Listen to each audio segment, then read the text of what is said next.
রাস্তার সমস্যা ছিল আজকে, সামনেই লোকসভা ভোট, তাই আর দেরি না করে মানুষের চাহিদা পূরণের দিকে নজর রাজ্যের শাসক দল। পথশ্রী প্রকল্পের মাধ্যমে শুরু রাস্তার কাজ, সেখানেই নিম্নমানের সামগ্রী ব্যবহারের অভিযোগে তৃণমূল বিজেপির বচসা। ছবিটা ফাঁসি দেওয়া, শিডিউল মেনেই হচ্ছে রাস্তার কাজ, সাফাই তৃণমূলের।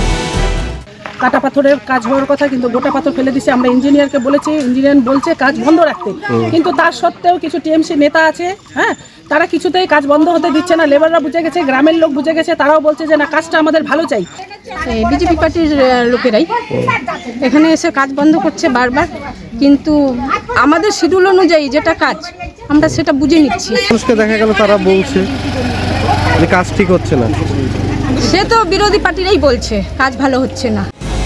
জানা যায়, বণিকপাড়া থেকে ফাঁসি দেওয়া কালী মন্দির পর্যন্ত প্রায় 2.5 কিলোমিটার রাস্তা সংস্কারের জন্য বরাদ্দ হয় প্রায় 64 লক্ষ টাকা। রাস্তা নির্মাণে নিম্নমানের সামগ্রী ব্যবহারের অভিযোগ তুলে কাজ বন্ধ করতে চায় গ্রামবাসীদের একাংশ।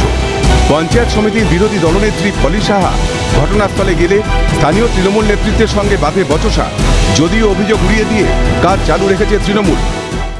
আমরা আমাদের গ্রামের উন্নতি চাই, আমাদের গ্রামের যাতে ভালো রাস্তা হয় সেটা চাই।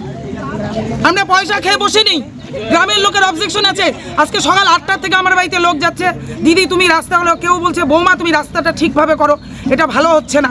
আজকে জনগণ ট্যাক্স দেয় জন্য মহকুমার থেকে এত বড় কাজ আসে, টাউন পকেট থেকে টাকা বের করে এই রাস্তাটা করা হচ্ছে না। তৃণমূলের তরফ থেকে যে স্যাংশন করা হয়েছে তাতে ওনাদের জেলাসি হচ্ছে, এবং জেলাসির তরফে ওরা এখানে এসে অবৈধ অভিযোগ জানিয়ে এখানে কাজ বন্ধ করা।